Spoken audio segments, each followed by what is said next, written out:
Ini supaya nanti anda pulang ke rumah, gitu. Terus sampai rumah kan tidak ada KC lagi. KC tinggal kenangan, Maiyah tinggal ingatan.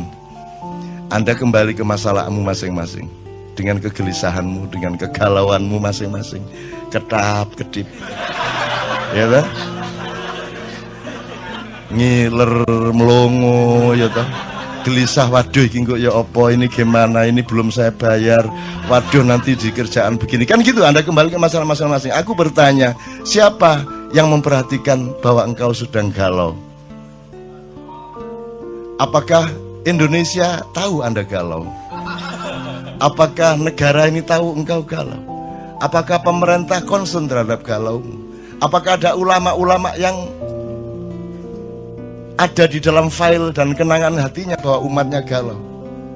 Kamu akan sendirian nanti di rumah masing-masing. Maka kamu harus punya sahabat sejati dalam hidupmu, sehingga dimanapun engkau berada dalam keadaan apapun saja, engkau memiliki teman. Dan siapakah temanmu yang sejati itu? Maka hadiah handphone. Iya, enggak apa-apa, bagus juga. Konek kalau handphone juga terus terpaksa digadekno, ya kan? Tak kasih saran mudo kon ndek kamar iki. Mudo kok delok dhewe raimu. Kok selentik sabar le. Terus ngilu kok jundu dhewe ala dapurmu gitu ya. Gitu. Oke, saya ingin mengatakan begini. Tolong kembali ke hidupmu yang sejati. Kemanapun engkau pergi, kamu harus selalu memiliki kesadaran untuk berpijak kepada yang sejati. Yang sejati itu gampang.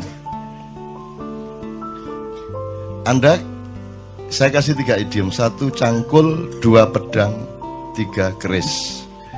Jangan dilihat kerisnya sebagai benda, jangan dilihat pedangnya sebagai benda, jangan dilihat cangkulnya sebagai benda, tapi sebagai pemahaman dan kesadaran. Kalau cangkul itu fungsi apa, Dik? Ya ayo Mosok pacul kayak motong rambut kan itu ya. Maksud saya dia berfungsi apa? Berfungsi ekonomi. Makanya menteri pun kalau pergi ke kantor dia bilang sama tenan, sebentar aku mau nyangkul, kan gitu. Jadi cangkul sebagai pemahaman mengenai fungsi ekonomi. 1 ekonomi. Dan ini kan yang terutama di Indonesia kan. Kenapa orang Indonesia tidak ada yang hebat beneran kecuali yang jenius dari Allah langsung?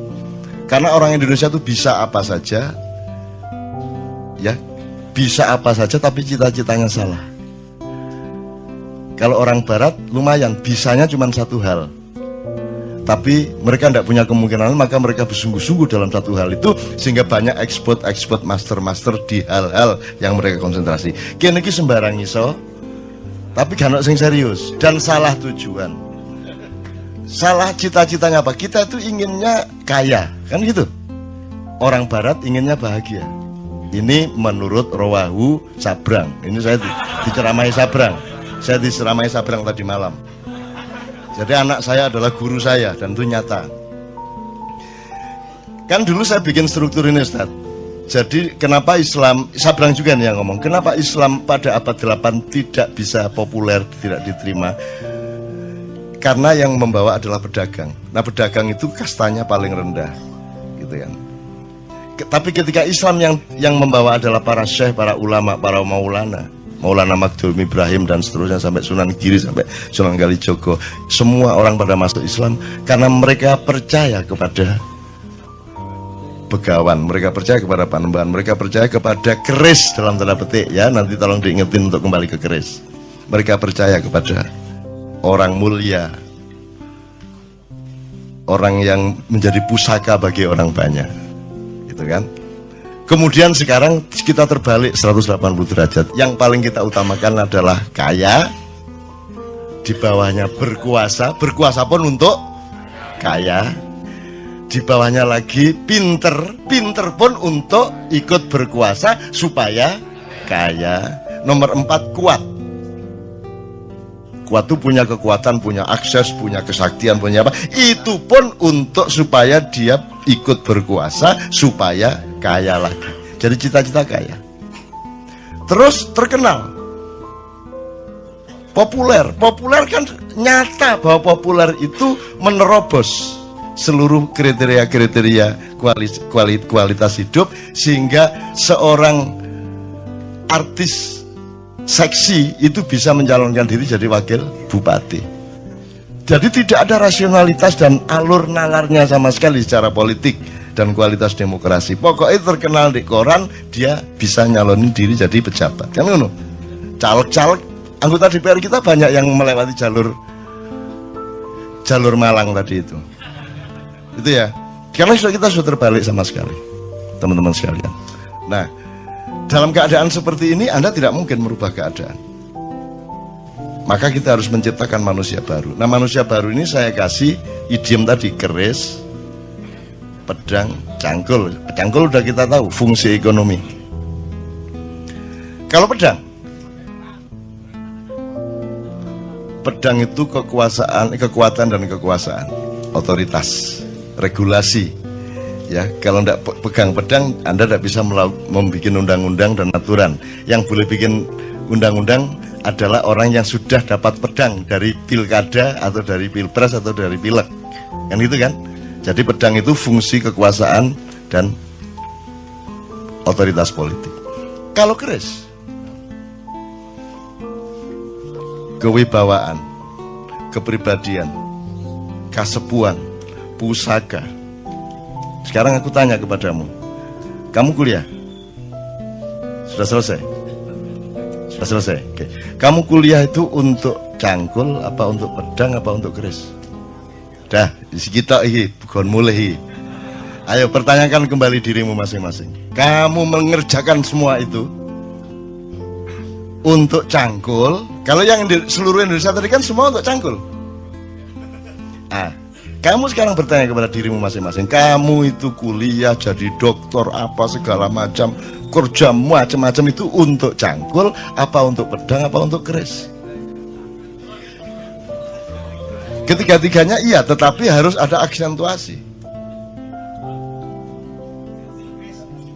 Nah, monggo, ini pilihan masing-masing. Saya tidak menganjurkan apa-apa, cuman tolong diketahui. Apakah orang yang punya cangkul lihat ke desa-desa pasti punya pedang? Belum tentu punya pedang. Tapi Anda lihat semua orang yang punya pedang pasti punya cangkul. Benar nggak? Jadi kalau kamu semua mengerjakan semua itu untuk cangkul, goblok kamu. Mestinya kamu cari untuk pedang. Karena dengan pedang kamu pasti dapat pedang dan cangkul pasti kena. Gitu loh. Kalau orang punya pedang, punya cangkul, belum tentu punya keris. Tapi kalau orang sudah punya keris, dia pasti punya pedang, dia pasti punya cangkul. Jadi sekarang kamu mau apa? Kalau kamu cari keris, cari pusaka hidup, cari kepribadian hidup, cari integritas kata orang sekarang, ya, yang beneran gitu ya, maka otomatis kamu punya pedang, otomatis kamu punya cangkul. Tapi orang se-Indonesia tadi karena tidak punya keris lagi, ibarat konstitusi itu tidak punya majelis rakyat lagi, yang ada majelis perwakilan rakyat.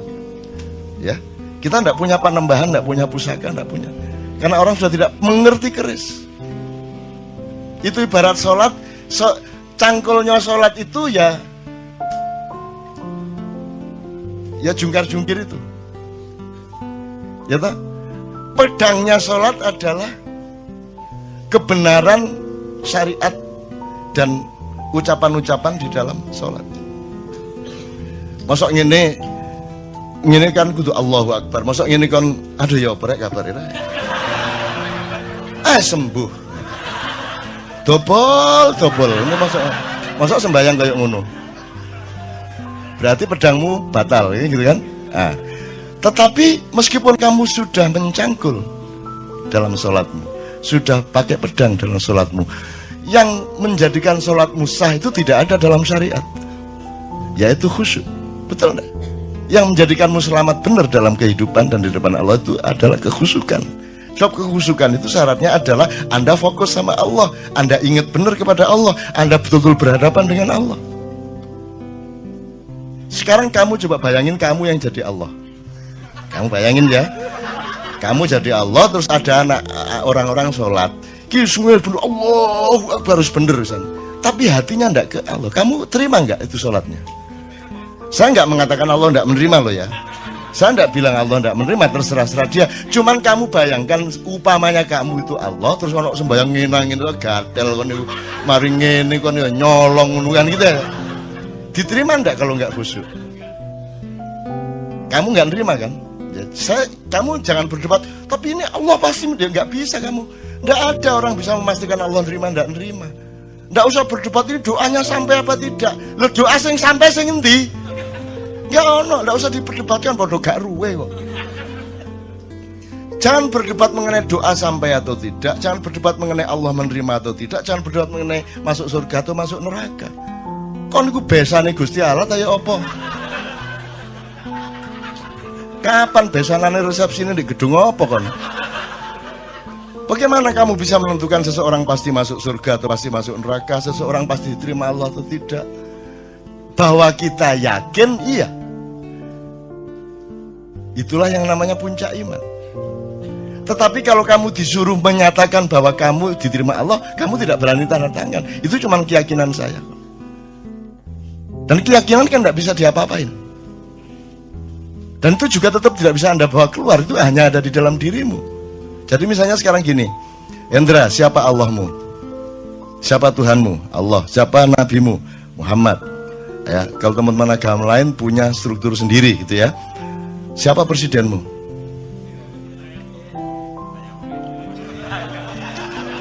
Upamanya ya. Jadi gini teman sekalian, kalau Allah kamu dapat resiko besar dan tidak mungkin tidak kamu akui. Nabi Muhammad juga begitu. Karena ada alasan rasional, bukan soal korps, bukan soal golongan. Ada asbabun nuzulnya, ada mantiknya, ada semuanya. Tapi kalau selain yang dua itu boleh enggak kamu enggak mengakui? Saiki ditegesno ndek awakmu iku. Jadi kamu sekarang ngakuin enggak yang selain dua tadi itu? Boleh enggak sekarang kamu enggak ngakui? Nah, ya sudah enak toh. Kan boleh kamu enggak mengakui. Jadi dulu enggak usah terlalu pusing juga. Enggak tak akoni kan. Ngono itu repot. Kata di TV enggak tak akoni dapurmu kan gitu kan. Kan gitu kan. Kalau dia pas lewat kita kepergok, ya saya nggak akan memperlakukan dia sebagai presiden. Kan begitu. Ya aku liwat sakarepku. Masih ono tuet aku liwat sakarepku kata apa kon. Aku urip dikai Gusti Allah kok. Mosok ngabekti karo sing wong kabeh ono pantes-pantese kan. Kabeh iki nek gak apik ya pinter, nek gak pinter ya pantes ngono lho. Iki gak kabeh iki opo iki? Ya bojo iku gak pinter gak apa-apa angger ayu, ngono ta? Gak ayu gak apa-apa angger ngabekti kan. Iki gak kabeh. Ya apa pinter gak ngabekti gak ayu gak. Ya apa? Maka bal huwa yakun. Nah, sekarang teman-teman sekalian, kalau ada mutiara di luar dirimu, kamu harus bersyukur kepada Allah. Kalau ada orang yang mengingatkan kamu kepada bahwa dalam hidup ini Allah bikin macam-macam, kadarnya macam-macam. Nabi aja beda-beda kok. Masuk Nabi podo kabeh, terus nanti di surga haknya sama. Ya beda. Ada yang kekasihnya Allah, ada yang sahabat karibnya Allah, ada yang juru bicaranya Allah, ada yang sembelihannya Allah. Kan gitu. Ismail sembilannya Allah. Terus rumah kamu juga enggak ngerasain deh jadi Ibrahim. Bayangin kamu jadi Ibrahim, disuruh Allah nyembelih anaknya, itu gimana rasanya coba? Kamu tenang-tenang aja. Terus kamu pikir Ibrahim enggak mencoba bereaksi gitu? Terus ya ikhlas ya Allah, ya enggak lah. Jadi Ibrahim itu ya pergi ke hutan. Dia itu kan semua kan tidak untuk kepentingan Allah. Emang ada Allah punya kepentingan. Jadi kalau Allah menyuruhmu sesuatu, itu kan untukmu, untuk melindungimu, untuk pemahamanmu, bukan untuk dia. Gak padaan Gusti Allah kon gak sembahyang.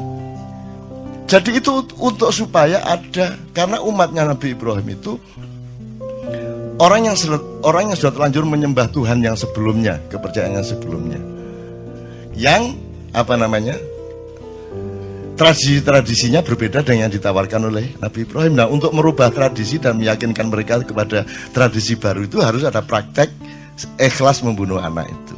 Jadi Nabi Ibrahim yo jane yo gak kuat rek, matane wong ngaplok arek gak kuat ya. Dadi dhek nang alas naik gunung sama Ismail sama bawa kambing. Tuh, nanti wis melayu. Wah, akhirnya dia sembelih kambingnya, terus dia turun membawa kambing. Ini loh kalau Allahku, katanya, kata Ibrahim Barak. Ini loh kalau Allahku menyuruh sesuatu itu bukan karena kejam kepada kita, bukan karena minta ditaati. Sesungguhnya semua perintahnya karena sayang kepada kita. Aku disuruh menyembelih anakku, tapi buktinya anakku tidak tersembelih, kambing malah dikasih oleh Allah. Ngono, kerja itu kolusi antara Allah sama Ibrahim. Terus tenang aja.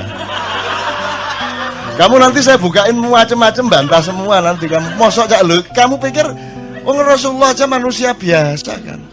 Semua itu kan enggak kok terus semua itu sudah hebat sejak awal, ya enggak. Nabi Nuh aja istrinya dia enggak bisa dakwahi kok. Anaknya Nabi Nuh sendiri kafir kok.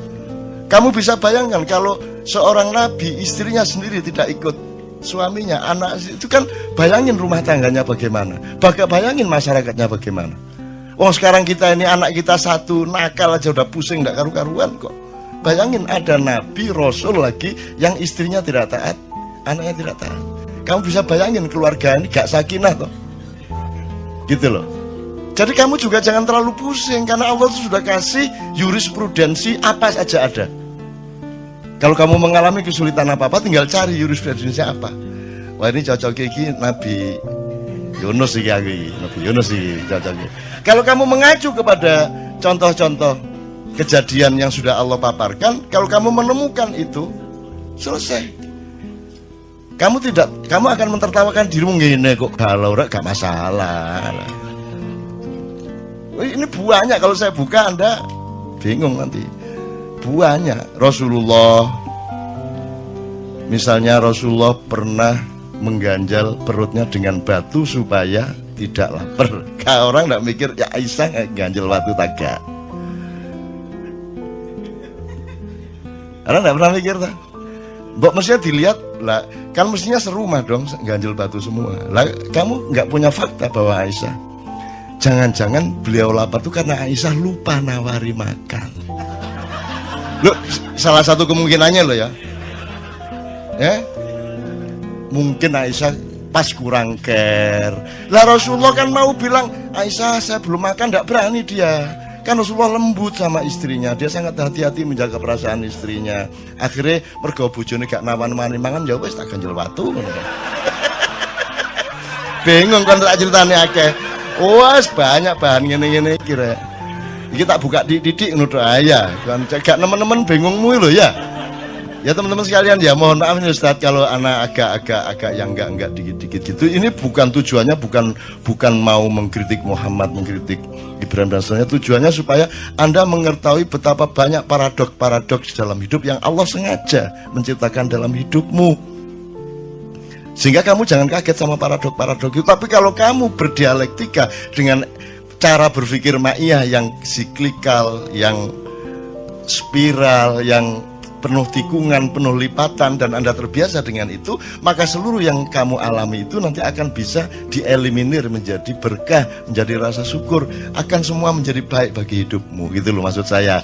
Itu contoh-contoh, bukan saya kok terus menafsirkan gini, enggak. Saya itu cuman orang di depan saya itu supaya lebih bisa menghandle hidupnya menjadi lebih mudah. Karena Allah itu kan unik tuh. Inna ma'al usri yusra gitu kan. Nek arek Malang kan ini langgi sampean niku lho. Kan bersamaan dengan kesulitan sudah aku sediakan kemudahan. Langgi sampean kok repot-repot, mbok wis langsung kemudahan apa sih? Ana sing nakal ngono ya apa?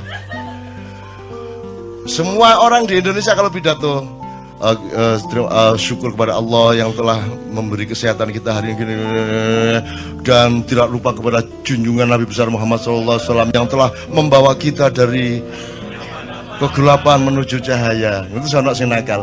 Gusti Allah ya repot-repot mbok wis langsung cahaya apa sih? Dadak kegelapan barang gitu loh. Loh, tapi memang dramanya seperti itu, dan Allah maunya dialektika kemesraan yang seperti itu. Jadi Anda jangan hidup di dalam satu penggalan sehingga Anda kebingungan dalam penggalan itu. Anda harus transenden, harus melihat keseluruhan dari metabolisme yang Allah ciptakan itu, sehingga Anda senyum-senyum. Iya, gak apa-apa. Iya, ngerti aku. Ya ampun, ngerti sekolah.